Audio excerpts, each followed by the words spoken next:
fishing boat, that'll do it to you. It'll change you, turn you to a man. Yeah, I am back from. I mean, I literally got back last Sunday, but was out on a charter boat out in Garibaldi and getting my fishing on, trying to That's awesome. catch some rockfish, Sound like a true Oregonian some right now. lingcod. Did you catch anything? Yeah, yeah. It was it was unfortunate because we were supposed to go out on the boat like 20 miles, like go out there, do some what do they call deep reef fishing, and they called like the day before, and they're like, "There's a storm a coming." Nope. We're And good. yeah, and they said that we could do like light tackle, which was like 4 to 5 miles off the coast or something like that. Which I was like, hey, that's I'm cool with that. 4 to 5 miles off the coast is a long way. And we could still see it. So like maybe it was like closer to 3, maybe, because we could still definitely see the coastline. Like Yeah, it wasn't like but that's crazy. Like if you were outside, you just can't see a mile ahead of you. Like you can, but I don't know how many knots we were out there, or I don't know what the unit of measurement is. yeah, if for somebody told you had to walk 3 miles to the store or something like that, it's like, damn, that's 3 miles. So you're in the middle of the ocean, not the middle, but 3 miles into the ocean. Like that's 3 Yeah. 4 miles. That's pretty deep. we were out there, yeah. That's for Could sure. you see the shore still? I'm not sure I've ever been that far out on a boat. See, and that's what I'm really wondering. Like, ocean. how far were we? Because I mean, I could still see the coastline. Okay. But we were out there. It was pretty far out. So I don't know how far as mileage goes, but yeah, it was. We limited out. We got our 5 rockfish. My dad was the only one to be able to catch and keep a lingcod. Ooh. So there That's was awesome. yeah, there was about like 6 or 7 lingcod that were caught, but they were all too small. So you had to measure them out at the back of the boat, and then the guy just hucks them off the edge. when You can they're only not big take enough. ones of certain age, I would assume. Yeah, certain They have length. to be big Yeah. enough. How big do they have to be? You got to be like 22 inches or something like that. Yeah, I think it's like 22 inches for a lingcod. But it was like it was a buzzer beater. It was a buzzer beater catch from my dad because we were getting to the limit for everybody on the boat for the 5 fish or whatever it was. I don't know like what the exact 5 rockfish. Now I think you can keep a couple lingcod. I don't know. But it was like being announced like, hey, we're only going to be dropping a few more times. Like we're only going to be throwing out the reels a couple more times here. So, make the most of it. And literally the last cast for my dad, he pulls up a lingcod. That's awesome. So pulls it up, measure, all right, it's a keeper. And then basically the captain was like, all right, that's it. We're done. It was, again, like a buzzer beater final catch. And my dad was just like, yes. That's awesome. Yeah, I think he cried. I think there was tears coming from his eyes. Well, when you get a last minute, pretty cool. When you get something, especially if you were out there for a few hours, right? Like 4 or 5 hours. Yeah, we got back in because we left the bay at like 6:30 in the morning on a Saturday. Yikes. Yeah, I'm glad that we did because we were able to be out there for about like 4 hours. But yeah, someone's got to tell me, like maybe Vancouver Vortex. I'm like, why so early for fishing? What is it because the water is colder or there's The best time. there's still fish out there at 2, 3, 4 p.m. I don't think Maybe- they just go away. Maybe not in the same spot. Like, when I go fishing with my buddies, it's usually like they like to leave at like 4 o'clock in the morning. See, yeah. Like 5 o'clock. I'm like, yo, why are we going so early? But it's the best time apparently. Were you on a choppy part of the ocean, or was this like calm where you guys were No, sitting? it was fine. It in was the boat? it was Let's all see, good. I would assume, my dad always told me it's the calm waters, it's the quiet, there's nothing around. But if we're talking miles out into the ocean, it's not like a bunch of people can be yelling and disturbing the fish. So it's got to be like feeding time. There's never been like a show that ever gave me this fact. I have nothing. According to smoothmoveseats.com, we've all been there. Morning fishing provides the benefit of calm and consistent water conditions, which can significantly impact your success as an angler. In the early hours of the day before the winds pick up and boat traffic increases, the water's often smoother and more tranquil. Well, there you go. Makes sense. Tranquility. There you go. Yeah. I mean, I'm not happy about it still, having to wake up at 5:30 on a Saturday, but Well, And then my dad, he was definitely he was calling me out for taking a nap later in the day when we got back to the hotel room. Like, I'm sorry. Like, I am absolutely exhausted. and we are doing nothing else in Garibaldi because, quite frankly, there is nothing else to do in I'm Garibaldi. sure there's a nice strip club you and your dad could have went to. See, I was trying to find something. There's like one bar. Along the lines of the Bachelor's Inn of Coos Bay, right? Right. There was nothing within close enough driving distance. The beach always throws me off because I was telling my dad, we were talking about, Lincoln City, and he's like, oh, yeah, that's probably like an hour and a half one. And I'm like, no, it's not. And he's like, I think it might be. And I was like, dude, I think it's like a half hour to 45 minutes. Look it up, hour 10 away from Garibaldi. Yeah. That Sounds happens. about right. Happens. Go to the casino. Every time. Every time I'm at the coast, I'm like, oh, yeah, we're in Lincoln City, Newport. That's probably like 15 minutes. And then you look it up, and yeah, an hour and a half. And I'm just like, the hell? Yeah. I'm like, I'm already at the coast. Why do I have to drive another hour and a half? To get to another one. Geography, clearly not my forte on What's your favorite coast here? favorite coastal city? Yeah. Oh, dude, this was a hot, contentious point a couple weeks ago between myself, Sprague, Jeff Russ, Dirt, because we were in here right after their show. And Sprague and I both, we are staunch Newport supporters. I think Newport is the best coastal city. I think that we have too many people that just don't care to make the drive and don't they go to Cannon Beach or Lincoln City or something and they say, you know what, good enough. I'll take this. But Newport, to me, has everything. You have a beach, right? You have coastline you can walk, but you have the bay. You have really good food. I mean, who doesn't like the sea lions? The sea lion docks? Doesn't have a casino, but see, I'm a Lincoln City guy. Well, there's only like The aquarium. it's got the one of the aquarium, very best true. in the world. It was just voted. I saw. There you go. Really? There you go. Yes, top 5 I or remember something when like they that. used to have Keiko there. Keiko, the Yeah. Kiko the whale. Yeah, Keiko? the whale, from Free Willy. Oh yeah, all some those star power in Newport. all those Yeah. whales in captivity. You know what? He lived a sad life. Like that, we shouldn't have kept him in captivity. And yeah, we did a poll question about which is the best coastal city, and Newport did not hold up. It did not. Oh, I it can did imagine. not. It did not Newport go kind of well. sucks. They do have an Yeah. Arctic Circle. Be I think they still do. Hey, watch your mouth. Did I Lincoln mean- City win that? Win that? I can't remember. See, and this was the other thing is like I want to say they lumped in Cannon Beach and Seaside together, and I was like, you can't do that. No, No, that's- Astoria and Seaside you can lump together if you wanted to do that. but- They're two separate towns, though. But, like, yeah, they they're are. completely. They and are, but Astoria if you- is not a coastal city. it's- Also, I mean, that's it's a river. not. That's Yeah, a it's river city it's a that's river, but close to the coast. All right, Yeah. that's fair. let's get that out of the way. But That's fair. yeah, I like Newport. I don't know about you guys. but- I'll be honest. I'm old school. I'm a Seaside guy. I've always kind of have been. Like, if you're looking for fun stuff, like Seaside's probably the way to go. Like, there's as much as I love the casino in Lincoln City, there's not a lot to do. Like in Lincoln City, like once you get there, it's more adults go chill, walk the beach, everything. But the one restaurant they had that was pretty good. It's like a breakfast spot. I can't remember the name of it. But it just recently closed down in Lincoln City. That was Pig one and of the main- pig and pancake. No, it that wasn't. is not No, what it's you're definitely talking not about. it. But I'll have to look it up. I can't remember what it. I think it's what it Blackfish was. Cafe. They just closed down. Wasn't them either, but it was a very good breakfast spot that we would go to every time. Then found out they closed. Outside of that, I'm trying to figure out like what in what in Lincoln City is like.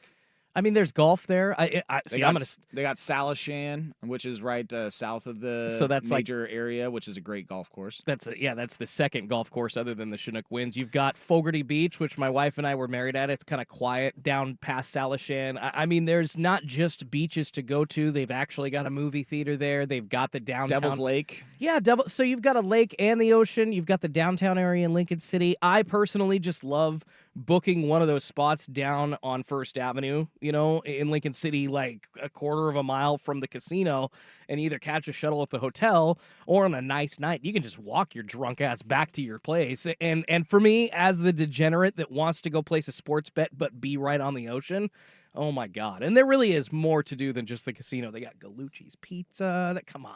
My cousin used to work at Gallucci's. It They don't is have so elephant good. ears, do they? Yes, they do actually. Where? Downtown Lincoln City. It's a lie. As if that is the Never seen. biggest selling point for Seaside over the rest of the city. It's Sure, like they have sure. elephant They ears. have a long line for elephant ears. Sometimes too damn long. So Yeah, there's Seaside is, and you know what it is for me? It's probably more nostalgia than anything else. Like as a kid, I remember when Mortal Kombat first came out at the arcade at Seaside, and it was like that was the coolest place in the world to be. So a lot of it is nostalgia for me. Yeah, I gotta find this poll question that they ran because I am curious to see what ended up running away with it. Has to be LC. Has to be Lincoln City. I would imagine it's probably Lincoln City. And well, also, Rashad, what town did you grow up in here in Oregon? Because I was in Salem, which Lincoln City was an hour, from our door. Northeast Portland, Northeast Portland. So you going to Seaside over, Highway 26 mountains makes a ton of sense. I mean, it's because Yeah. Lincoln City is still only an hour and a half away, but you know, it's from- not as from close me. as Seaside for you. Seaside, hour and 15. Yeah, somewhere yeah, I like got that. you. So it was kind of relatively central, depending on where I was getting on the freeway from. So, yeah, both of them are about an hour and a half. Yeah, so this poll question, I finally found it, and there was qualifiers. You're staying 3 nights at the coast. Weather is perfect. Where are you staying? And Seaside/Cannon, which again, I feel like you can't do that. You can't do Yeah, that. that's cheating. 33.1%. Lincoln City. Don't throw up the one. It doesn't count. It's 2 cities. Well, I mean, 'cause technically Cannon that's Beach is literally like it's technically it's a that's line. 16.5% for Seaside, 16.5 for Cannon. as nobody far as I kicks it see in Cannon though. Like you stay there. Oh, You I- stay. You do. No, you Cannon's do, got don't get me some wrong. nice you do, cabins. You do. That's what I'm saying. You sleep there, and that's one of those things that if you're kicking it like that, cool. Yes, you're gonna go to Cannon, but you're looking for stuff to do and everything. You're going to Seaside. Lincoln City, 27.5%. Manzanita was on here because Jeff Rust was staunchly supporting Manzanita, 27.2%. And then Newport, 12.1%. Stop the count, okay? I want to recount. Yeah, 2 cities. So Lincoln City got beat by 2 cities. Okay. Yeah. And then, I mean, Nesquin, Might as well throw Coos Bay on there too. Where's I'm Newport? a big Depot Bay fan. Oh, well, Depot Bay also has a casino, so I am as well. Florence, I don't think I've ever gone further south than Newport on the coast. Gotta check Depot Bay out. You gotta. Well, Depot Bay is I don't have a reason to ever Depot go to Bay Depot is like Bay- just Depot Bay. south of Lincoln City. That's not too far south. Oh no, that's not Depot Bay that I'm You're thinking. thinking of Coos. I am thinking of the Coos home Bay. of the Bachelor's Inn. Yeah, There we go. Again, no, unless I'm going for a sports reason, no reason to ever go to really any of those places. Oh. Florence, I haven't gone there. No, me neither. But speaking of poll questions, I have a poll question up for this show that is sports related, and we will get to this at some point because we did have the NFL draft. But what team has been the most disappointing in the NBA playoffs? We have the Los Angeles Lakers, the Los Angeles Clippers, the Phoenix Suns, or the New Orleans Pelicans. Those are your 4 choices on 1080 The Fan. You can go ahead and vote there. Brought to you by no one. And, we'll get to that. Right now, there's one team that is specifically running away with it. So I guess this is a race for second place.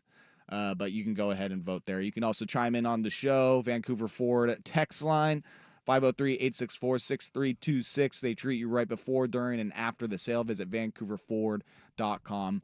But the NFL draft, it has finished.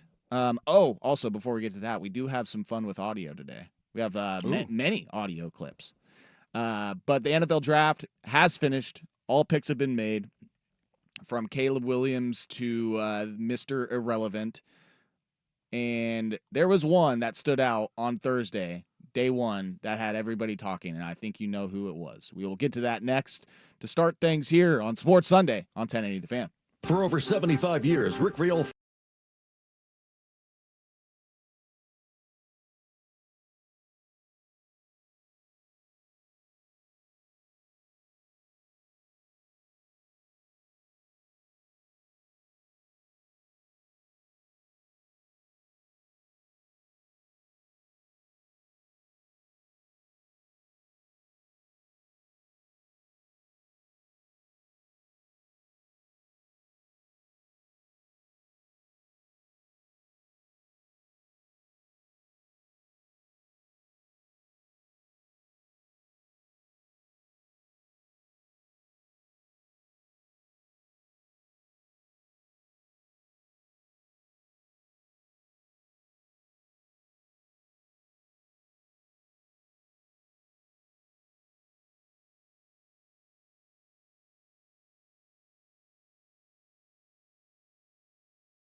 I just I it's hard to put words to it because Michael Penix to me was my favorite quarterback in this draft. Like as far as like being able to be a starter and play immediately in this league, he to me looks like the most like ready, not needing as much development or time to develop in the league like some of these other quarterbacks may be. So I was excited to see where he went. One, I was excited because I didn't have to like he was a Washington quarterback, so I didn't have to hate him anymore. Of course. I can actually like start talking about him, objectively and not be so like hating against him because he was pissing me off for the whole entire year. But as far as teams for him to go to that did not make sense, it was the Atlanta Falcons, and sure enough, at number 8, they drafted Michael Penix. Top And 10. yeah, I mean top 10, which again, like I'm not upset about. I believe him. I believe that he is that good to be a top 10 quarterback. I've been saying that since last season in college football. It's like, dude, the way that he plays in the pocket and has that comfortability in the pocket, he is definitely a top 10 draft pick to me. But as far as situations for him to go, why Atlanta? Why, like, you just signed Kirk Cousins to all this money for 2 years at least with the guaranteed money. And Michael Penix, again, like he is ready to play right now. He is ready to take over the reins for some other team right now, I believe, and start getting those reps in to see if he is an NFL quarterback. So not only did he use a first-round pick on him, that you're not going to see him play for maybe 2 to 3 years, maybe longer. And the coach even said for the Atlanta Falcons, like, oh, well, if he doesn't play for 4 or 5 years, that's great because that means that we're doing great at the quarterback position. It's like, well, okay, if you're trying to win now and trying to be one of the best teams in the NFC, you're doing that by signing Kirk Cousins. Wouldn't you want to get a player that will help you win now? Like a receiver. Your defense was kind of crappy last year. Maybe someone on the defensive end. Raheem Morris, you are a defensive coach. Like, I don't know. All crazy thoughts to me. So this Michael Penix pick, I think this is the consensus. Everybody is confused by it. When it happened, I think we all kind of had the same What? collective shock. Like, What? huh? Why? Like, not necessarily why, because for me, there wasn't a big why there. Like, number one, like, let's be real. Like, this is probably the most respect we've given Kirk Cousins ever. Most people look at Kirk Cousins and say he's overrated. Overrated. Can't get it done. He's, can't win in prime time. He's got one playoff win. Like, Good, but not he's great. Good, exactly. Good, but not great at all. This is the most reverence that we've ever given Kirk Cousins by saying, like, oh, you just paid him all this money and he's going to come. Other than that, like, let's be real. He's coming off an Achilles injury. An Achilles is tough to recover from for any sport. You're 35, coming off an Achilles injury, and they expect you to play out that $140 million contract, 90 of which is guaranteed. They really expected him to play for another 5 years. Well, I would think so because they gave him that contract and all that which money. was crazy. So that was the first question you asked yourself: is why the hell would Atlanta give Kirk Cousins all that money, and especially all that guaranteed money? It makes sense for them to draft, if you got a 35-year-old quarterback who's been injured over the last little bit, it makes sense for you to draft a quarterback. We didn't think it'd be Michael Penix, and we didn't think it'd be a top 10 pick, all of a sudden. However, you're getting a man. Michael Penix Jr. is, 26 years old? How old is he? He is, 24? 24, Jordan, I know that yeah. you guys are talking about this on Dirt and Sprague. Is he 23? He is he just turned 24. Gotcha. So just Michael turned Penix. 24. Let's say, and I don't think Kirk Cousins is going to play out that 5 years that he's been paid for. I say he probably gets maybe two in between there. And by then, hopefully Michael Penix would have learned enough to go in and take over. But yeah, it was a head scratcher because I don't think initially that's what they needed in the first round. I thought they needed some help with the pass rush, and I thought that would have been maybe a smarter move. But when you've got a guy like Michael Penix Jr., and you've got an aging, injured quarterback, I understand why they took him. Like, I mean, what other quarterback were you going to take? And then there's no guarantee that there might have been But you just a serviceable quarterback into the second and third round. well, or there so. wasn't. Was I there- mean, I think it was a record from when Bo Nix was selected to I think Spencer Rattler. It was the most consecutive picks without a quarterback. So I mean that gap was big enough. But again, you didn't need a backup quarterback. You didn't need to draft one of these top 6 quarterbacks. To me, like it just doesn't make sense from where you are at as a franchise and finding your franchise quarterback for what you hope is the future. Like I understand the insurance aspect of it, but again, like Michael Penix is ready now. So what? He's not going to play until he's 26, 27, and you're going to pay him you're going to give him first round 8th overall pick money for however many years for him not to play. Well, And then when he finally gets out there and starts playing, like what if he is as advertised? I mean, they're Now you got to go into this contract, this second contract, and pay him out. And after not having playing for 2-3 years, well, like they're taking their chances on an injured 35-year-old quarterback. So I don't know if age really matters to them like that at this point. Like if we're being honest, like I think a lot of teams would have looked at Kirk Cousins' age and looked at the injury that he's coming off of and said, I don't know if we're going to give you that much money. We can see about 90 for a few years, but I don't think we're going to give you that much money for whatever reasons. Because when the Falcons did it, I think we were all kind of given the same Michael Penix Jr. Treatment. We were all like, what? You gave Kirk Cousins what? I think And there was how a much little, is guaranteed? I mean, as far as the money goes, it was when it came out, I was like, wow, that is a lot of money. But Okay, but It's a lot of money for Kirk Cousins too, and I'm probably the only person here that actually likes Cousins. But that was their plan. And honestly, I will agree that I've kind of been knocking on Cousins when the quarterback series came out on Netflix, you know, his whole like new age ways of trying to like get his body recovered. I kind of think some of that's like not voodoo, but it's just like, dude, study more film, like stop. I'm not the hugest fan of Kirk Cousins, but what I am not even bigger of a fan of is the inconsistent message from your team. If you are going to go this way being sign Kirk Cousins, give him a huge bag without telling everybody until after the draft, oh, you know what?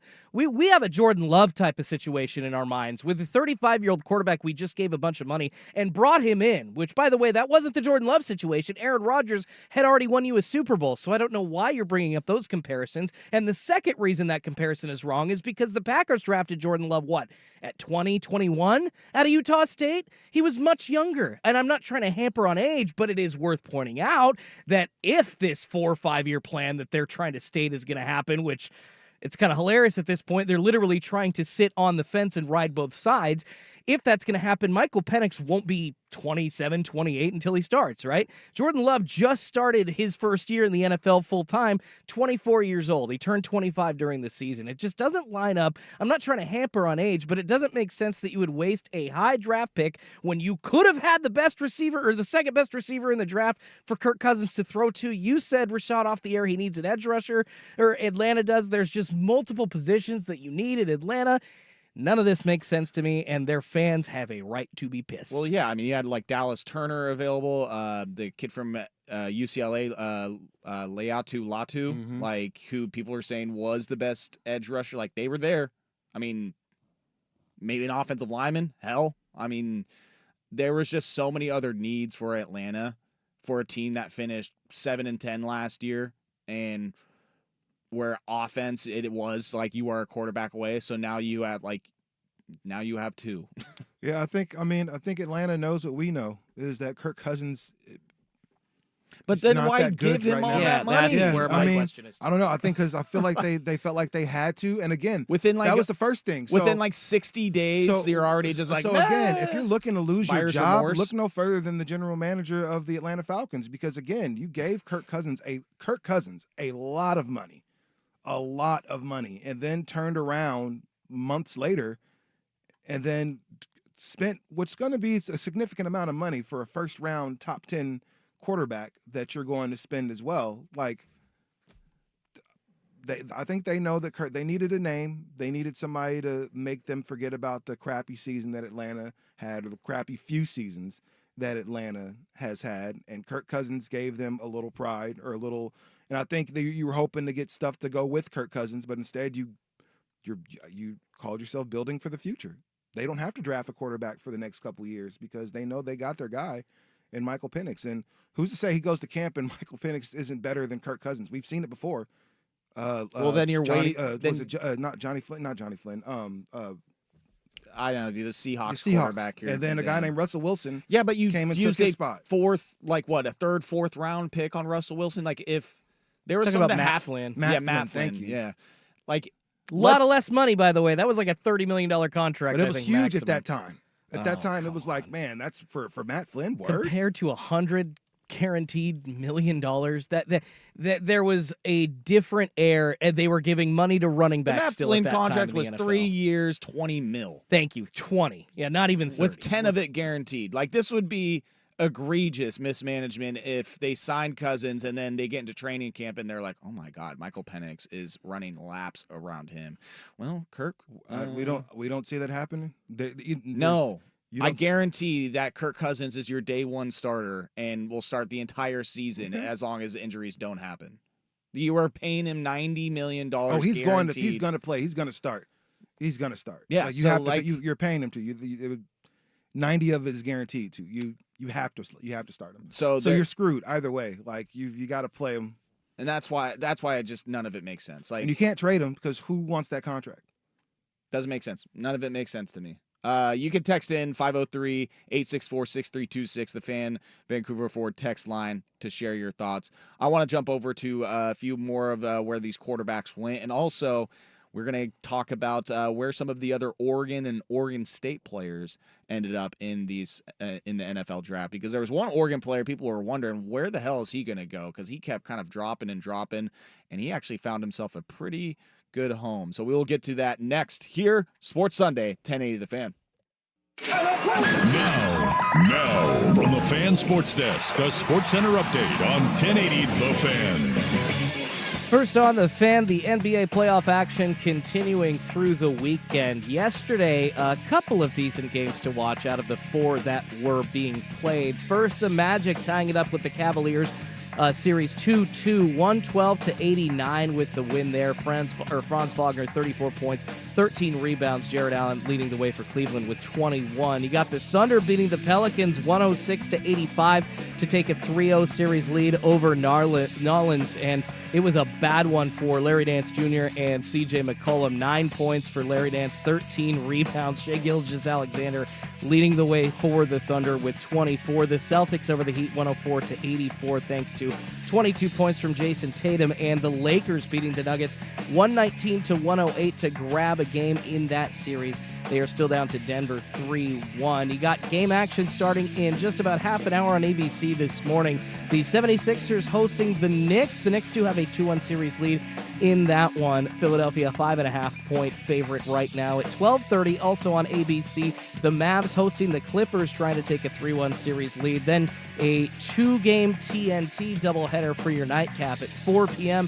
The Pacers are going to be taking on the Milwaukee Bucks. Damian Lillard, though, most likely not going to play due to a strained Achilles in that one, so Milwaukee not looking so hot there. The Suns hosting the Timberwolves, trying to win their first game and avoid elimination in the series at 6:30. The Seattle Mariners getting the win yesterday 3-1 over the Arizona Diamondbacks. They'll go for the series sweep today at 1:10 p.m. on Root Sports. More sports scores and stories in 30 minutes. I'm Schulte at the 1080 The Fan Sports Desk. Listen live or on demand on the Odyssey app. The Fan's desktop player. Tell your smart speaker to play 1080 The Fan.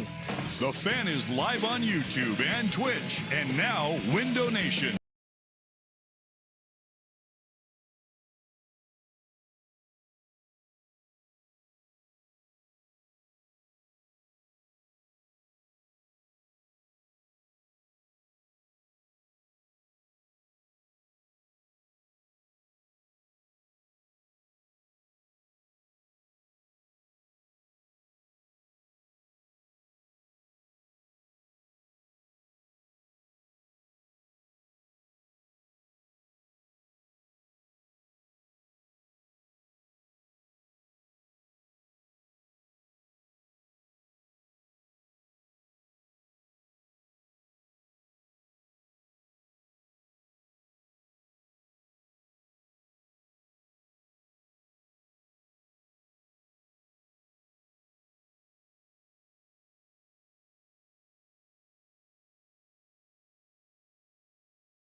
like that, just to make sure that you can make the announcement. The NFL draft is just, there's so many hilarious things about it. Rashad and I were listening to clips of guys trying to announce players and names and trying to just make the announcement. I didn't even see the Jamal Charles trying to make the Chiefs announcement when like the second round, third round, whatever. But my God, That's the most entertaining part of the draft. he was struggling. One of my favorite parts of the draft too is when they show the fans for the team and it's like third, fourth round and they clearly don't know who the player is. They're like, out of Syracuse, we're taking this guy, and the fans, yeah! It's like you did not have no watch idea. You've never seen any- a Syracuse yeah. anything. Stop. They're as bad Stop. as those Blazers fans at halftime, like trying to like get their hands or like look on, I'm on the screen. Like, stop. And we by were the taking way, the corner out of Toledo. Yeah! Because you were just locked in on Toledo football all year long, I'm sure. Texas Abilene Christian. God, no. And by the way, I do hate the announcement of picks by anybody else but NFL executives. I love it. I love it. It's so much fun. I am out for it. It's so much fun, man. I don't know why they do it. The year that Pat McAfee did the pick for Tennessee was awesome. I remember when he can read. Okay. Drew Pearson for the Cowboys when he announced his pick, and I think the draft was in Philly. If not, he just went full WWE on that though, like That's announcing awesome. the pick. That's awesome. That's the most fun part. Like Goodell's sitting up there doing okay, cool, But when you get into the third and fourth round, and you get fans, and you get former players, and you get Jamal Charles and people to come up there, Then you get and the do stuff. 11-year-old that's like, Cart Werner, and it just butchers the name. I and you're love like, that. It I did love better that. than That's Andre forever. Dyson did with That's Rook fair. Ororo, which is Well, I don't blame him on the name, but there was the longest pause between his first and last name because I'm sure he's looked at that. He had never looked at the name before. Seriously, And that's- because you can't see it, you don't know, so you're gonna go out there and just open it up and it's like, I have no idea how to say this. And it was what made it even funnier was when they started like breaking down the draft pick is Field Yates was talking about him, and it was almost like a meow challenge. Like, how many times can I say Rukaroro in this 30-second hit? Because he just Are you saying meow? just over and over and over again. Rukaroro, row. I was like, oh my God. I was like, Yeah. he is locked You've in got on to say this it name onto right now. Tecumpo. You've got to say. Remember, we couldn't say it for a long time. Then you get good enough, and you'll learn how to say it. If Aurora is going to be good, I guarantee you, we'll learn how to say it. well, Roger Goodell did call Marcus Mariota Marioto. Yeah, so. and- Mariota, yeah. Bro. What and did they call that's- him at the Heisman? It was even worse than that. And from Oregon. Oh, well, God, yeah, that one. We'll never get away from that. Do you pronounce it Boston? Everything spelled O-N. Everyone pronounces really big things correctly, but when it comes to Oregon, it's like, I don't say Boston. Why do people say Oregon? That is the big, that eats my craw. So some of the other draft picks from the first round, it was pretty much chalk for like the first like 6 picks. Caleb Williams, Jaden Daniels, Drake May, Marvin Harrison Jr., who for some reason still hasn't signed his NFLPA contract or whatever. So we don't even know if his jersey is going to be able to be sold or if you can play as Marvin Harrison in the next Madden or anything. It will be Harvin Marison Jr. in the next Madden. Doesn't matter. Harrison, Madden's I love just it. a roster update at this point anyways. They don't add new features. Derek Smith at wide receiver for the Arizona Cardinals in the next Madden. Joe Alt, Malik Neighbors at 6. But hey, one of the other more intriguing draft picks of the first round that got people talking was Bo Nix at 12 going to the Denver Broncos. 6 quarterbacks in the first 12 picks Crazy. of the NFL draft. First time ever that's happened. But Bo Nix, Michael Penix, those 2 guys were being talked about as like second round guys going into the draft. I was kind of reserved to that fact at that point. I was like, yeah, we'll see him go in the second round somewhere, see what situation they end up. No. Within the first 12 picks. Yeah. And yeah, Bo Nix, we talked about Penix in the last segment, but Bo Nix going to Denver. That's and huge. that, you want to talk about Penix having to wait. Nix has an opportunity to start right away for them. And has an opportunity to do it with one of his teammates. Yeah. And so Troy Franklin, That- he ended up getting drafted, I believe, was it a third round third round. to the Denver Broncos. Which, That's- when I saw that, I was like, it's not late first, early second that some people were hoping for Franklin, but That's still a huge. that's like, a great listen, switch. That's a great spot for him to go with the guy that was throwing him touchdown passes for the last 2 years. And for Troy Franklin, if you're drafted, like, so I've got it set up to where I understand, like, which round you get picked in is kind of the expectation that you're going to have going in there. They call Brock Purdy Mr. Irrelevant because he's the last pick of the draft for the most part. Like, we don't expect you to do much, right? But first round, you're clearly expected to be a star. Second, third round, you're expected to be a solid starter. Potentially Pro Bowl. Fourth, fifth round, you're going to be a person on the roster. Usually fifth, sixth, seventh, like, you're trying to just make a team, maybe practice squad, something like Taking that. flyers at that point. Troy Franklin is somebody that Denver is looking at as a potential, key cog in what they're trying to do in Denver. Like Jerry Jeudy, that whole thing, I don't know how well that's worked, and so now Jeudy, I mean, he just got traded a few months ago. Where's he? That's right. He just got God. Where did he just get traded to? So That is with killing me. him being out and with him not really working in the first place, now you've got Cleveland Browns. a quarterback and a receiver that have a rapport with each other. I think that could be a good thing for Sean Payton and company. Yeah, I mean, I think it just caught everyone off guard that he got drafted that early. I will say when they showed his like draft party, I was like, man, that is a scene from Get Out right there. Because Tez Johnson was the only yeah. dude in there, That only was the black homie. guy I was like, what are you there. doing there? And everybody else was white, wearing pink springs colors and everything. I was like, this Man, is. shirts I was like, tucked in. someone bring out the teacup right now. Like, I mean, hey, that's his guy, apparently. So that's his brother. Did you know that? is it really? Wait, hold on. Are you being serious right No, now? I'm being for real. That's his Tez brother? Johnson is Bo Nix's adopted brother. That's awesome. Did you watch a single Oregon game last year? They probably brought it up like 5 to 8 times. It Was started not paying becoming attention. I thought, I wasn't. Yeah, paying you watch the attention games at with all. the sound off, obviously. I honestly, a it lot of started to times I become do. like an over/under thing. Like, how many Yeah. times are they going to bring up that Tez Johnson is Bo Nix's adopted brother? Well, he met him when he was 15, 16, and the relationship Yeah, that they've built has translated on the field. Stop! You'll be real. I'll be real. A lot of times I do watch it with the sound off, so I can have, if I'm watching football, I can have music on and stuff like that. I don't necessarily need, the sound on. So I like Actually, to party. Can I defend you in that statement? Some of these NBA playoffs announcers that they have had, because you got to get like it's beyond your full TNT and ESPN roster because you're putting on 4 or 5 games at Right. once. Oh my God! But Some of these guys are just the bottom of the barrel. And man. some of them are awesome. Have you been listening? yeah, Reggie to, Miller is one of the worst. Well, Reggie Miller Yeah. is not great, but Jamal Crawford. is awesome. He's not too bad. no, he's Yeah. always He's very, very really, well-spoken and really smart. good. I'm like, okay, yeah, you got this. You understand what you're doing. Knows the I want to game. just smack Reggie Miller over the back of his head sometimes for something. Like, I wish I was sitting next to him because, like, the game winner over for Jamal Murray, Mm-hmm.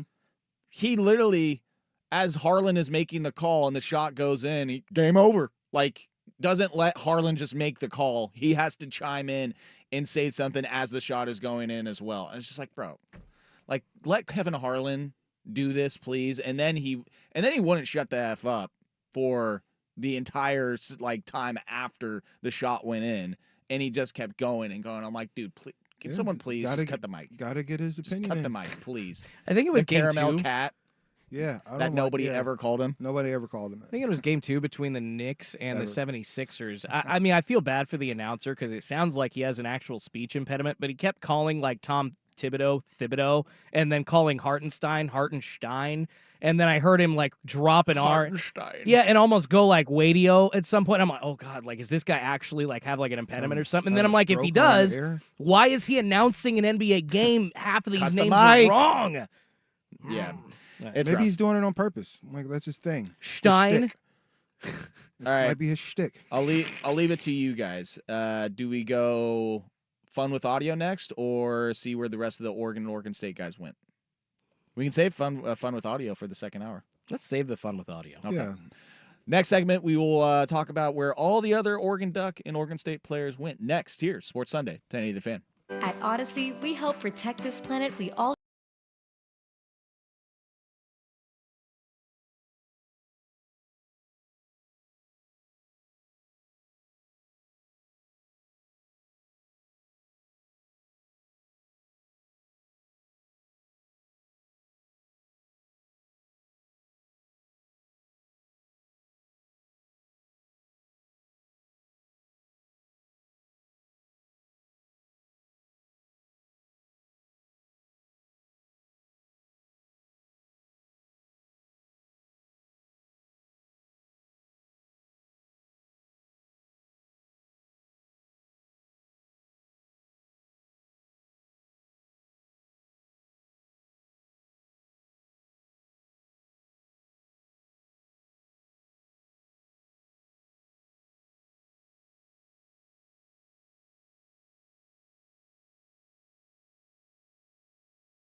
man, Justin Herbert, he's not this, and he's man, please, Who? that boy was out there. Name these pundits. The one, our good friend Mike Lynch was one of them that just did not like Justin Herbert.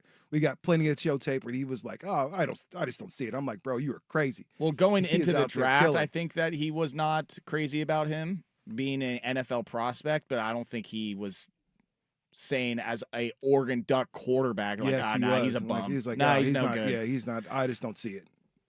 That was his Again, big thing. going to the NFL, that's one thing, but being at Oregon, I don't think anybody was saying that Justin isn't any good or doesn't. There were a lot of people that I was seeing that was saying that I was like, man, are y'all crazy? Are y'all looking at this? You're pulling a 45 right now. There's a lot of people saying that Justin Herbert, Man, hey, not I a was good here. quarterback at I seen it. Oregon. I seen it. Kind of a bum. I seen it. I called him Justin Sherbert because he was so soft. That's what Justin people were saying. Sherbert. That's the best dad joke I've heard all year so far. That sounds like something that he would say, quite honestly. Like, oh, I said that he'd be the best quarterback of all time, and look at him now. I'm just saying. There, I remember. He can't finish games. He's not. Just like, what are y'all talking about? What are y'all talking about? So, and it's, I guess, anybody that comes in after Mariota, the expectation is Heisman or bust.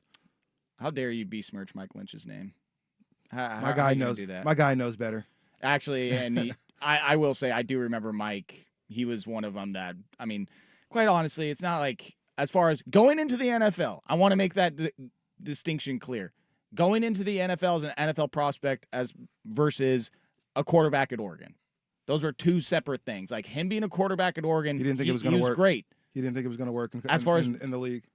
I get that. There was a few people that believed that. All right, that there were questions of whether he was going to be that good or not. I think that is always the case with a first-round quarterback, is if they're going to be good or not. But as far as Herbert at Oregon when he was playing, I don't think it was a matter of like, I don't know. He's got to show me a little bit more. He was getting. I don't know if I believe in him. He was getting hated on. No, I he remember was that. not. Stop. I remember it. All right, hour number 2 coming up. Got some fun with audio, some draft fun with audio. One from a player, one from a GM.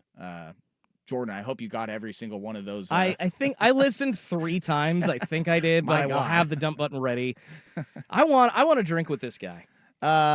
Yeah, he looks kind of weird though. The hair, no, but like a year ago when his hair was a lot shorter, yes. And we also, so what I think I want to do is I want to play that audio because we have like the draft audio that we have is a player that got drafted. And then I also want to have that linked up with audio from an NBA player because both of their voices, it throws you off, both of them. We'll get to that in the second hour. Got some NBA playoff stuff. We still have the poll question up on 1080 The Fan, which has been the most disappointing team in the NBA playoffs. Lakers, Clippers, Suns, or Pelicans. And we will get to all that. Hour 2 coming up right here. Sports Sunday, 1080 The Fan.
Oh, I need to be potted up here, Jordan.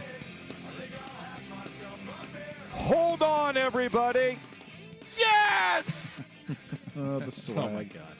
That, I know these ones all came from the recent Pilots women's team victory, It's over. We think. Here's the situation. but I don't know where this one came from, but it's easily my favorite. Yes! I think that's the same one. I don't know if that's from the same game. I just found it in the library Maybe as not, well. I don't know where it came from, but again, just listen to the passion and just the exuberance from Swag right here. Yes! Man, it must have been a great play. Must have been a great shot. Either a huge comeback with, the one that put him just ahead late in the second half. Yes! A lot of jacking right now. Yep. So immature. What? So immature. I told him it was perfect length. To look at some undrafted free agents on the Oregon and Oregon State side. Oregon State running back Deshaun Fenwick, New England Patriots. Hey. Let's go. Hey. That Better- just got you a playoff berth. Don't screw up. That just got you a playoff berth. John McCartan for Oregon State going to he got rookie minicamp invites to the Ravens and the Bears. So those are two Oregon State The State Bears. players. What did Caleb Williams say? The Bears. I did not hear that. You do not like Caleb Williams. I You do d- like you- Caleb Williams You a don't lot. like Damian Lillard. Is that really how he said it? You Yeah, don't like he had a Caleb press Williams. conference the other day, and he walked away and goes, "The Bears." I gotta Look it find up. that. You know what? I like Caleb Williams. He's really good. He just came out, I think, before that, talking about how he owns himself as a person. When he looks in the mirror, he loves who he sees, and self-love and respect I is love it. a big part of his deal. But, I really hope that doesn't get compared to, the Mr. Unlimited kind of stuff or the let's ride. I mean, either way, you I got to don't be know. prepared for that. Like Russell Wilson knew that when he put stuff out there, everybody wasn't gonna receive it well. I just think he has to be prepared, especially as the face of a franchise, that they're gonna be people that love you. Patrick Mahomes is still taking ish because of his voice. Won 3 Super Bowls, been to 4, 5, 4. Hey, you can piss off, okay? People are still talking about his voice. So you just got to be prepared to take the good with the bad. Oregon Ducks, undrafted free agents. Carolina Panthers signed Popo Amavea as an undrafted free agent. That's probably my favorite name of the draft. I hope I said the last part right, but yeah, Popo. I mean, that's a great first name. Well, congrats to the person that didn't have to say that name. Probably better, at least for the announcers, that he I didn't want get Jamal drafted. Charles to do nothing God. but every pick next year. I think that would be great. Have him up there doing every single pick. New York Giants signed Casey Rogers, defensive lineman for the Oregon Ducks, going there. Jacksonville Jaguars signed Stephen Jones, big offensive lineman from the Ducks. I Going knew a to guy named Steve Jones. Who doesn't? I feel like everybody probably has met a Steve Is Jones. that the in their most life. common name on earth? Rest in peace, former Blazer announcer and player Steve Snapper Jones. He sneezed. Actually, I went to high school with both of his daughters. Still plenty of time. No, Yeah. Steve, there's not. We're going to lose by 20. That was his favorite moniker for Blazers games. There's still plenty of time to come back. I smoked pot with the Johnny Hopkins, Ooh. Johnny Hopkins and Sloan Kettering. and they were blazing that ass up every day. My grandma didn't like Steve Jones though. He was, I guess, kind of big timed her at our graduation. She was like, "Oh, not a big Blazer fan, but I really love your work." And he kind of went and kept it moving. Oh, grandma- gave, so my- gave my- you a Neil O'Shea stepping on the shoes Yeah. kind of vibe, huh? Oh man, that was different because he looked back at me and was like, "Psst, what shoes?" Basically, it's like, all right, Hey, you stepped on my sneakers.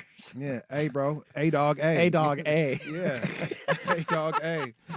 Come on, man.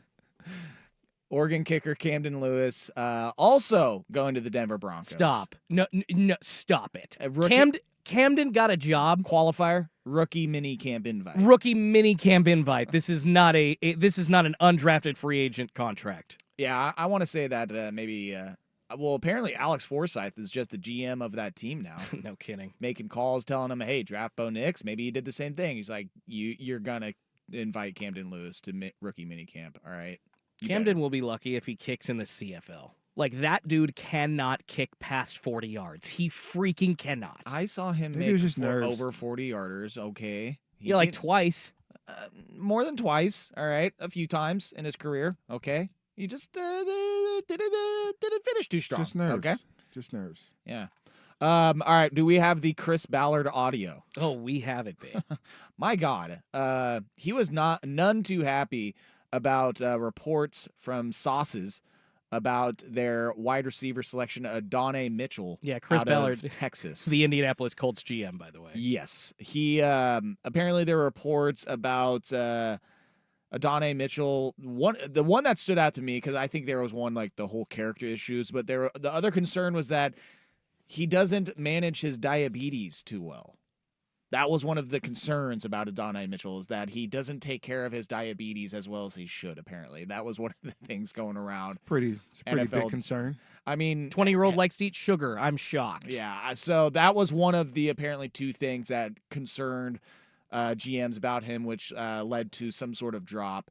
And Chris Ballard was none too happy about it.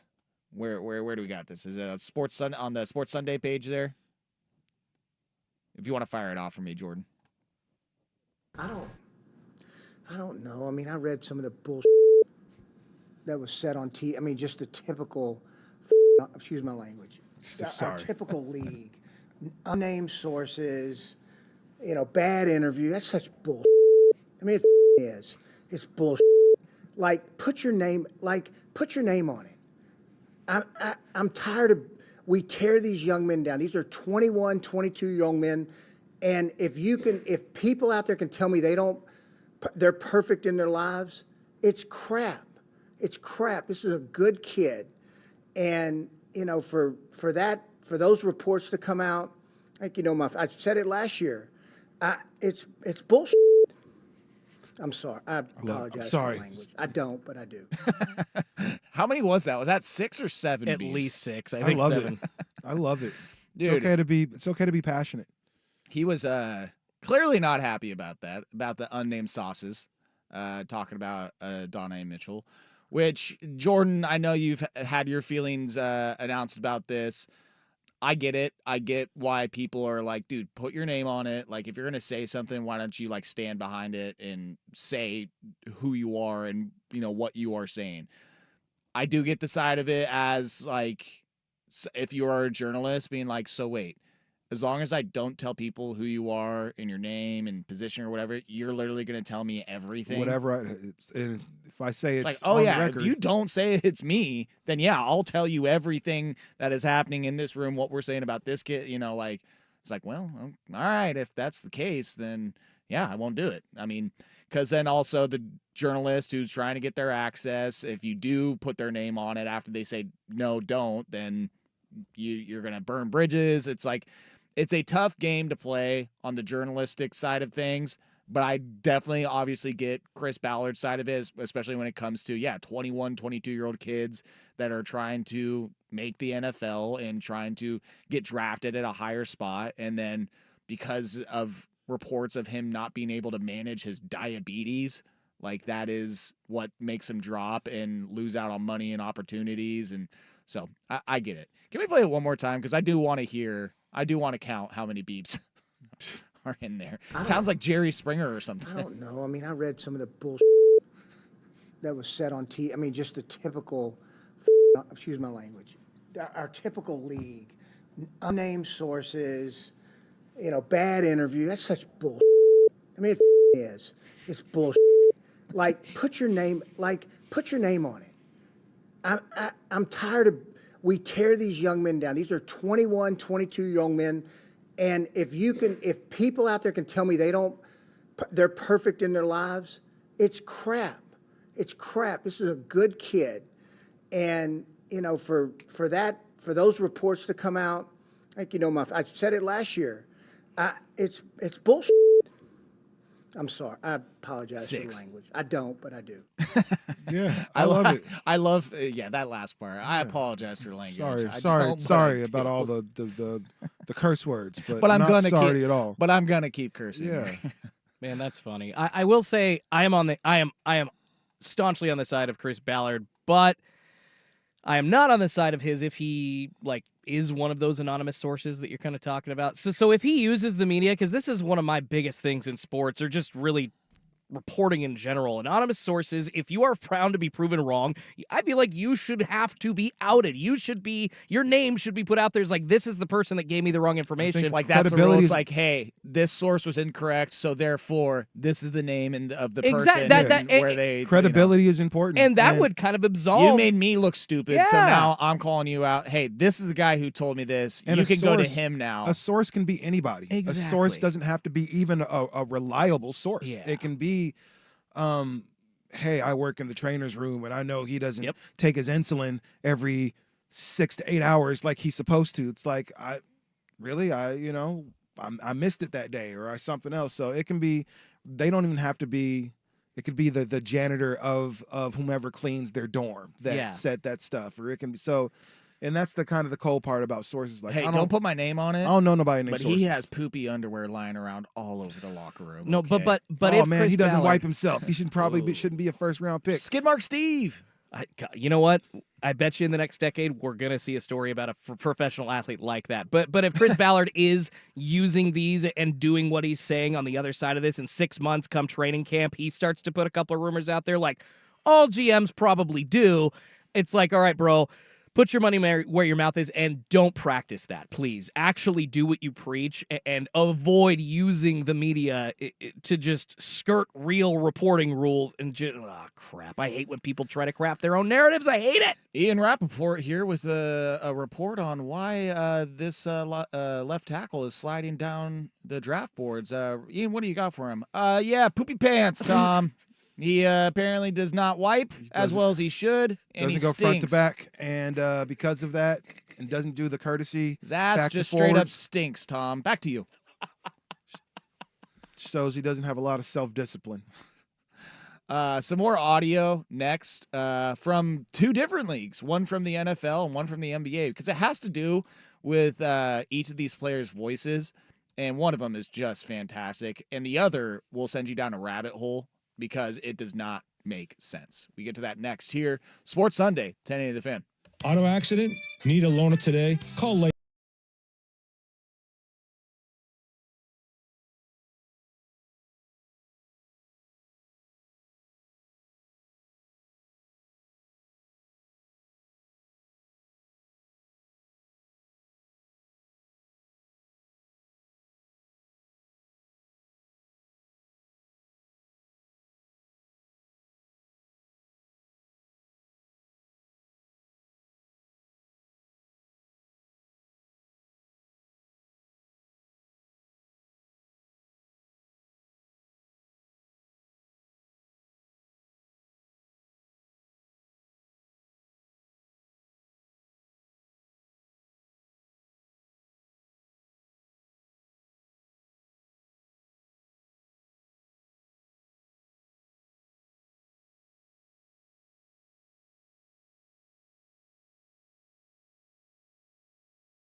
All right.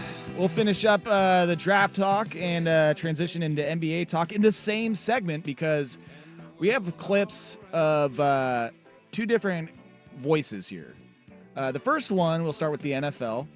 Draft pick for the Carolina Panthers, Xavier Leggett from South Carolina. So he goes from South Carolina to North Carolina. I guess North Carolina is where Charlotte is, right? Okay. So he's staying in the Carolinas. And if you haven't heard his voice before, you are in for a treat. Jordan, go ahead. Xavier, you woke up a Carolina Panther. Did you have to pinch yourself? Say it one more time. So you woke up a Carolina Panther this morning. Did you have to pinch yourself a little bit? Oh no, man. I woke up ready, man. I got a call right after I got dressed. They was coming to pick me up at 9:30 in the morning. I told them I'm gonna be ready. When you got the call, because I saw the emotion in your face in the video, but what were those emotions? Overly excited, man, whole time, and I really trying to hold my tears in for real, man. I told my folks I wasn't gonna crack. I was trying to be tough guy, but man, I was really overly excited.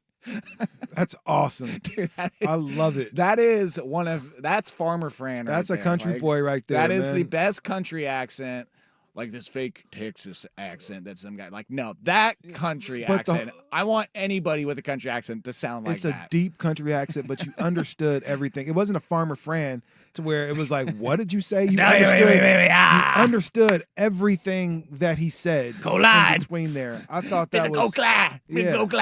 Yeah. Can we listen to that one more time, please? Because it is just like that is. I could listen to him on a podcast all day long. Probably wouldn't be able to understand 50% of it, but that's okay. I understood it all.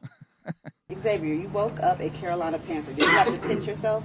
Say it one more time. So you woke up a Carolina Panther this morning. Did you have to pinch yourself a little bit? Oh no, man. I woke up ready, man. I got a call right after I got dressed. They was coming to pick me up at 9:30 in the morning. I told them I'm gonna be ready. When you got the call, because I saw the emotion in your face in the video, but what were those emotions? Overly excited, man, whole time, and I really trying to hold my tears in for real, man. I told my folks I wasn't gonna crack. I was trying to be tough guy, but man, I was really overly excited. That dude knows how to bass fish. Man, 100%. He doesn't use commas or periods. It's just a run-on sentence. Yeah, just one wrong. I love it, man. I need to hear that dude sing like Hallelujah or something by Leonard Cohen. Like just in his deep. Oh my God, Yeah. he could be a soul singer, dude. I saw a tweet. Someone say it's like that guy could name you 5 gas stations with the best food. For sure, for sure. Oh Like- man, that's awesome. And I saw that clip a few times yesterday, and I was like, oh yeah, he's gonna be one of my favorite players. I can already tell. Yeah, I'm hoping that he ends up becoming like a star, like one of the best receivers in the league. Because if we can just hear him talk more and more and get more clips of him for good reasons, then yeah, I don't want to hear him sad and upset and depressed after like bad No, game I or wanna not hear living him up to his like excited. draft pick. I want to see him happy and hear more clips like that. Straight up. The next clip, and this one was insane. Like he's been around for a little bit now, so the fact that I'm just now hearing his voice for the first time.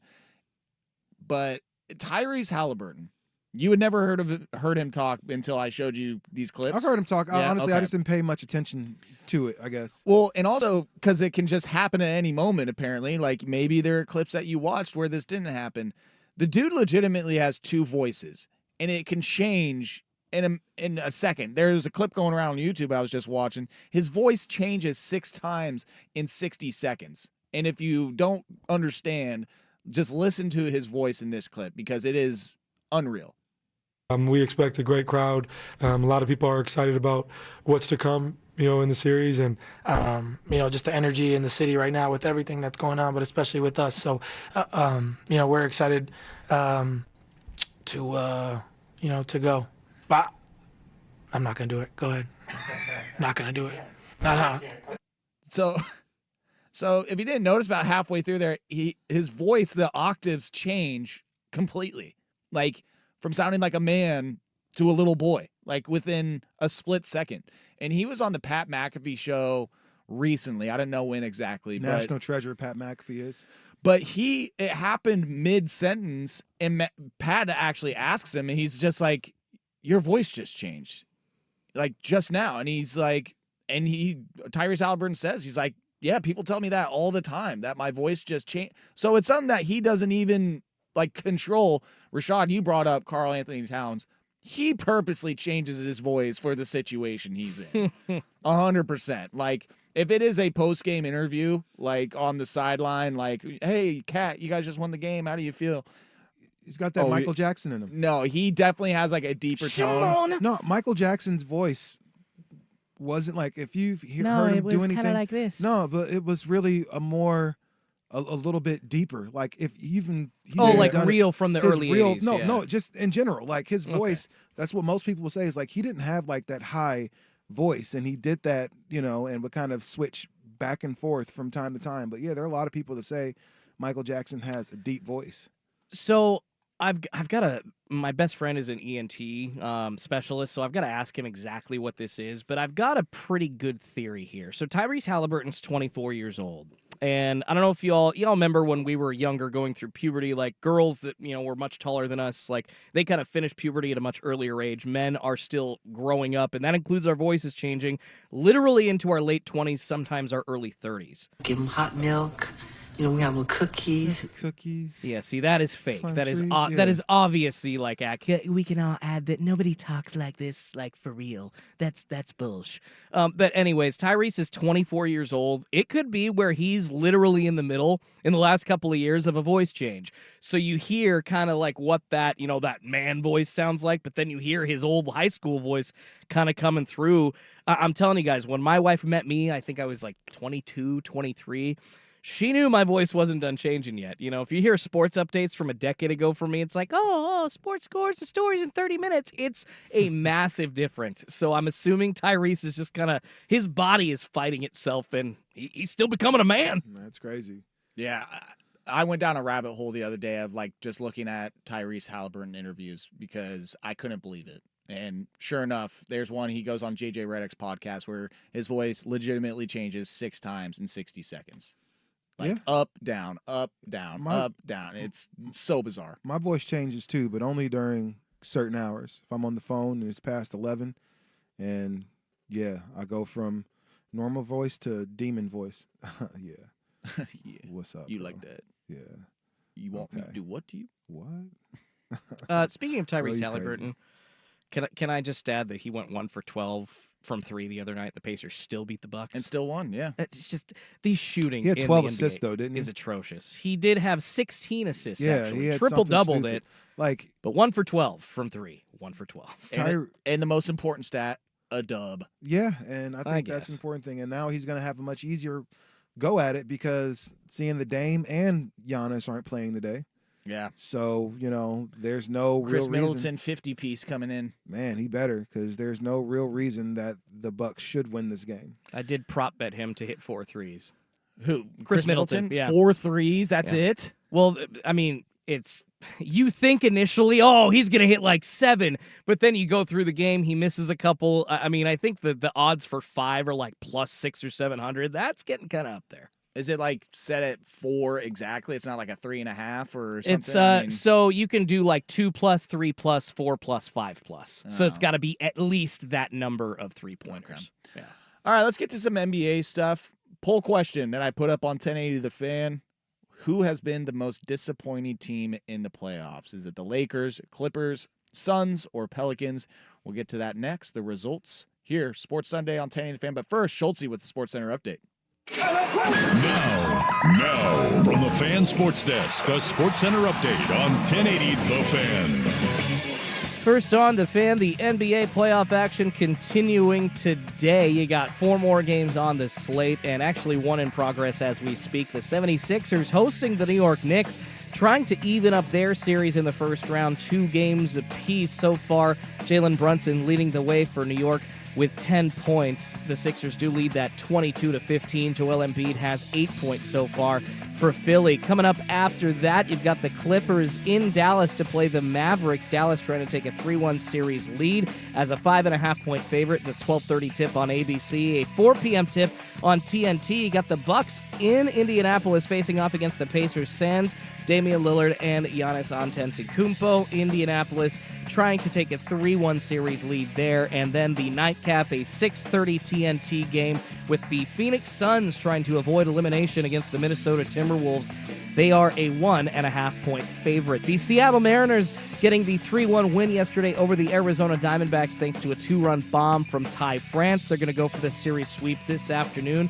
Brandon Pfaadt and Logan Gilbert on the bump. First pitch set for 1:10 p.m. on Root Sports. More sports scores and stories in 30 minutes. I'm Schulte at the 1080 The Fan Sports Desk. Listen live or on demand on the Odyssey app, the Fan's desktop player, or tell your smart speaker to play 1080 The Fan. Tired of getting dinged by subscriptions? We won't send you a bill. Portland's sports leader, 1080 The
Fan.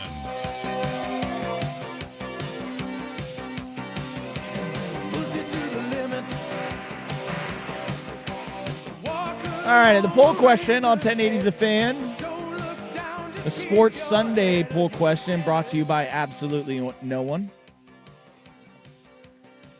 What team has been the most disappointing in the NBA playoffs?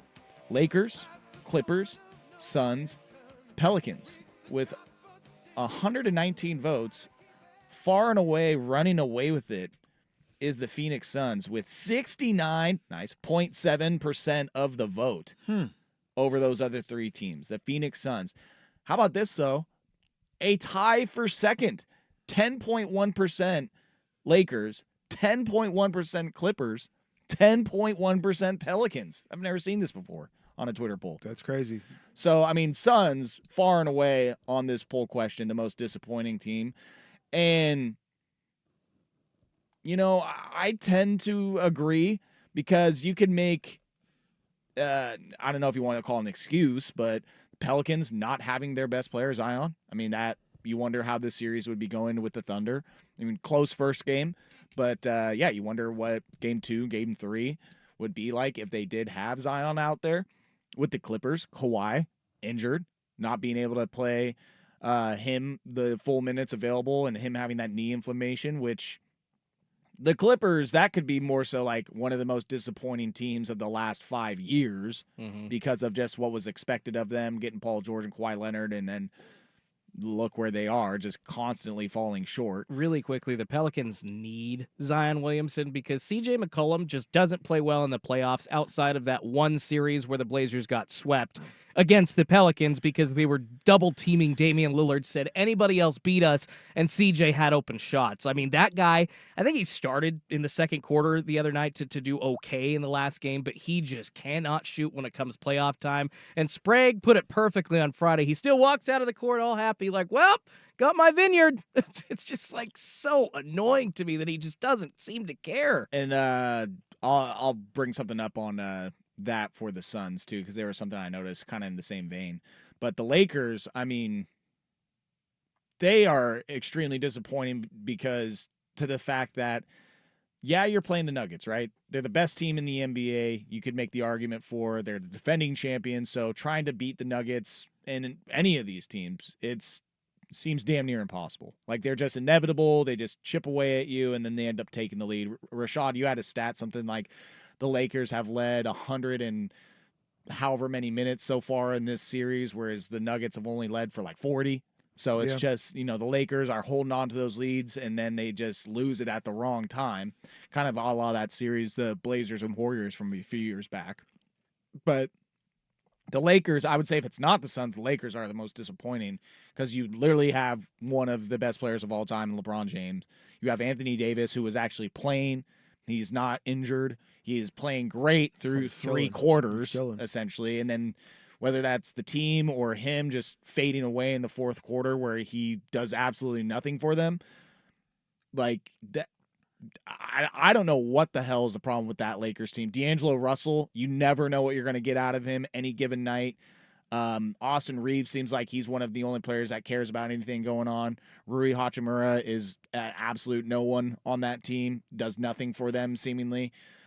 That would be my team out of these 3 that are tied for second place. That would be the most disappointing. But yeah, the Suns, you don't have injury concerns.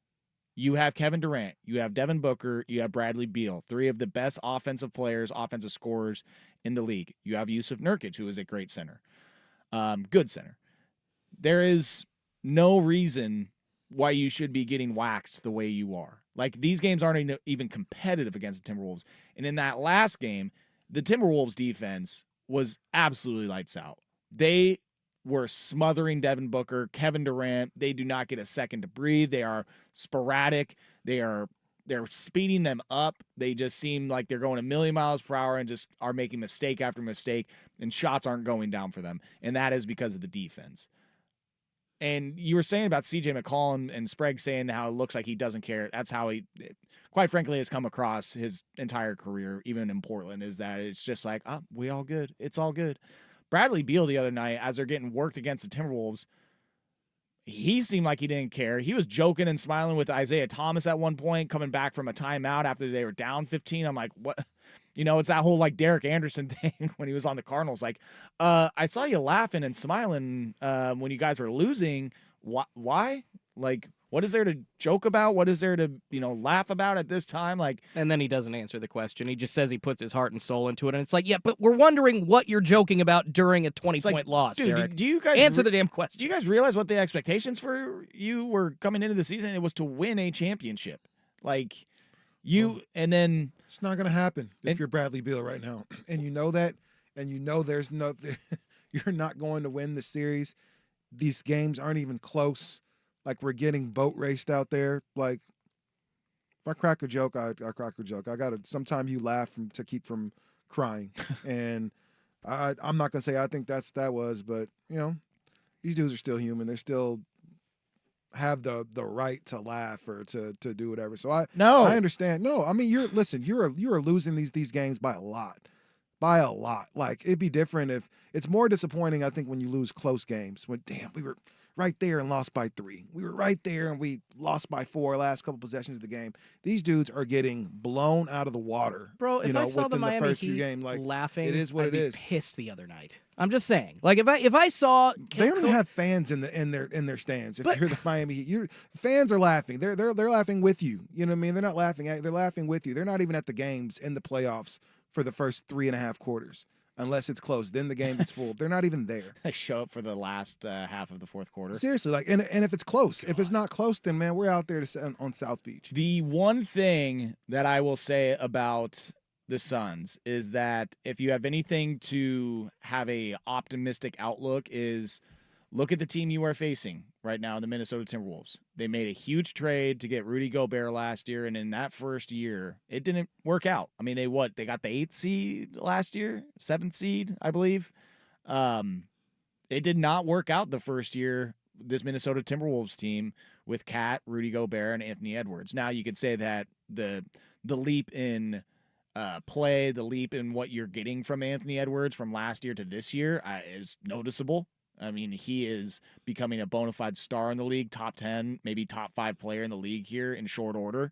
So what you're getting out of him alone is taking you to a level that this franchise has never seen. And if the Suns, one, you ain't making any moves. Like you are in luxury tax hell with the contract of these 3 players, Devin Booker, Kevin Durant, and Bradley Beal. Like you are paying over $150 million just to those 3 players alone next season.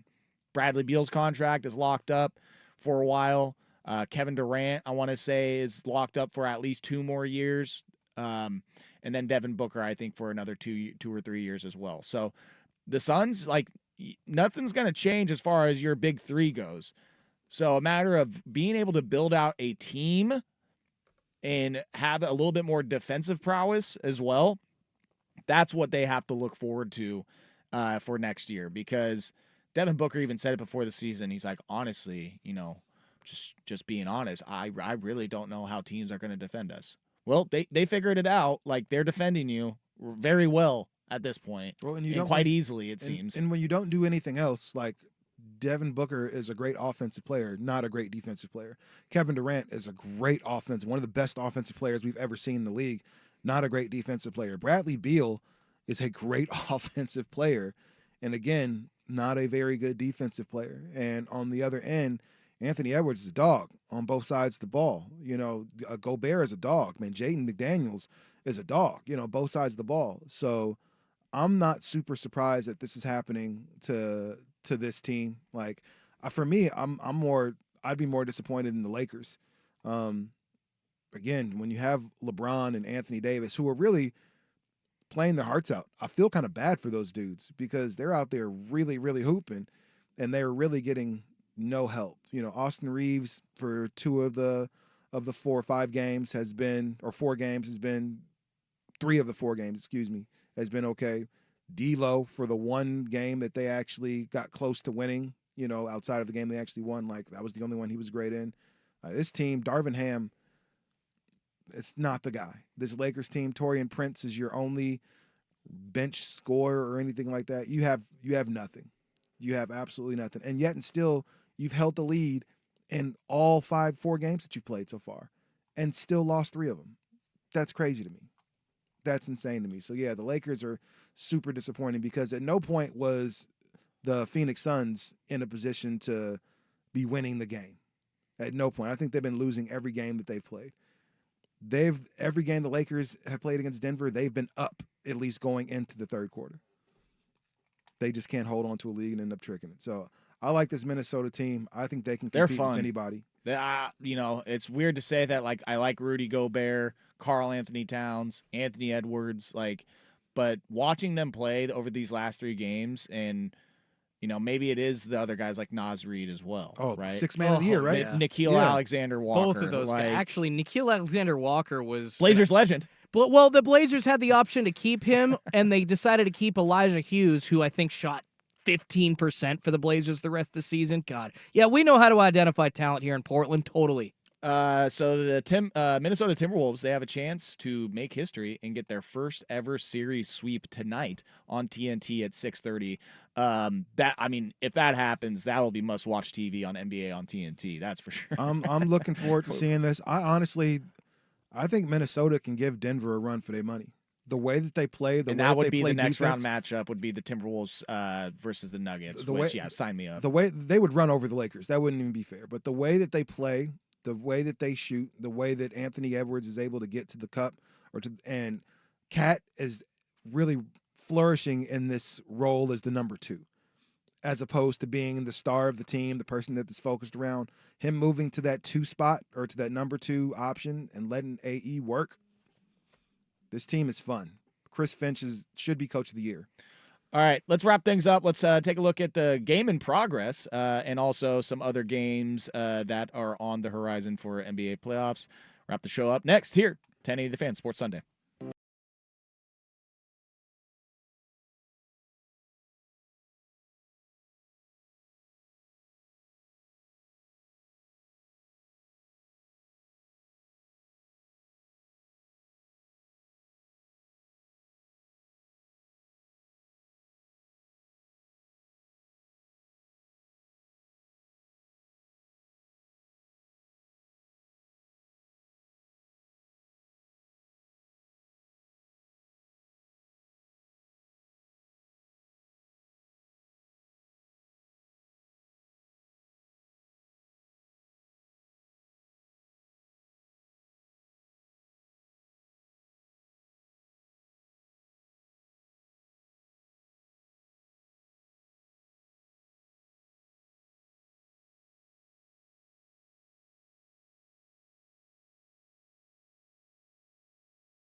through of the games. Right now, actually, over on ABC is the 76ers, Joel Embiid ripping guys' legs while they're trying to take a jump shot.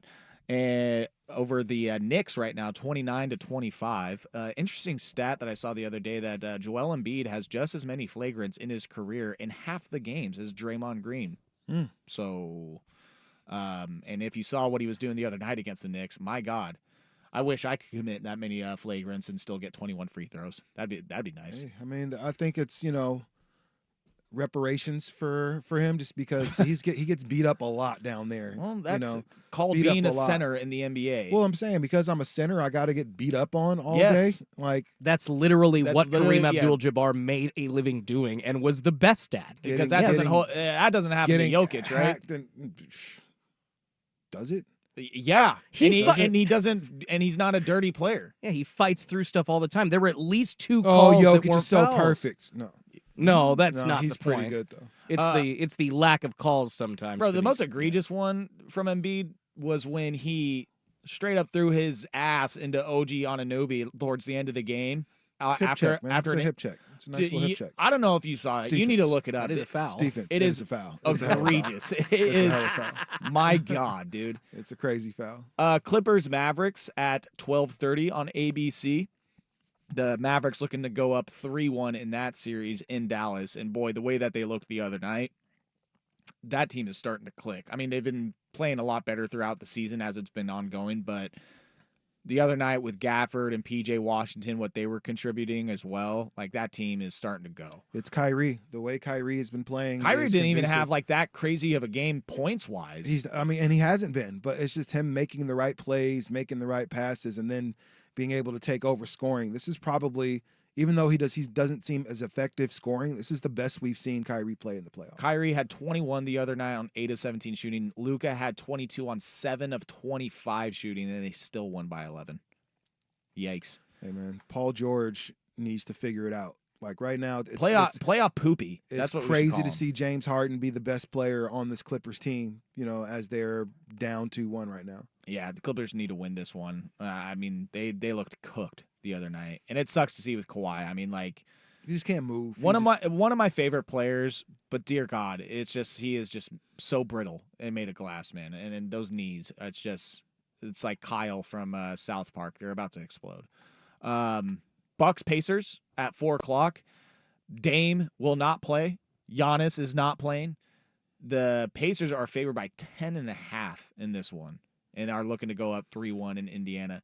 That is starting to look more and more like a Pacers series victory. Yeah, I think the Bucks are taking a knee on the season. Like they know that this is over, and I think a lot of Blazer fans is poetic justice for, Dame wanting more, being in a situation. Obviously, Giannis got hurt, and then he kind of finds himself in a similar situation he was in Portland as far as, trying to have these playoff heroics on his own in most cases. And then 6:30 on TNT, Timberwolves at Suns. Timberwolves have a chance to sweep. Suns, get your ass to Galveston. Yeah. Hey, KD, hopefully KD does something crazy tonight. It's crazy to see such a great player go out like this. Things haven't worked out well since he left Golden State. Hey, sit down, be humble, all right? I would love to see the Timberwolves finish things off today and get that 4-0 series sweep. I can't wait for the next round matchup between them and the Lakers. Lakers? That ain't going to happen. Yeah. Between them and the Nuggets, because that will be a must-watch series right there between those two teams. I mean, don't sleep on this Minnesota squad. I think they can do it. All right. For Joe Fisher, Rashad Taylor, Jordan Schultz behind the glass. Catch you guys all next week, next Sunday, with God knows what will happen between now and then. Actually, you can catch Rashad and I hosting Primetime tomorrow. That's right. Heyo. That is true. Be fun. You guys will be on Primetime from 3 to 7. And catch me with these two guys next Sunday. You can catch me and Jordan, though, on Hot Corner on Tuesday, if you haven't heard. For the baseball fans, Hot Corner now on Tuesdays from 7 to 9. So wherever you listen, however you listen, catch one of us at some point during the week. Appreciate you guys, as always, and appreciate all you listeners out there. Catch you next Sunday. Peace. Did you know the law requires insurance companies to pay you 100% of your auto claim in cash? At Leif's, we're here to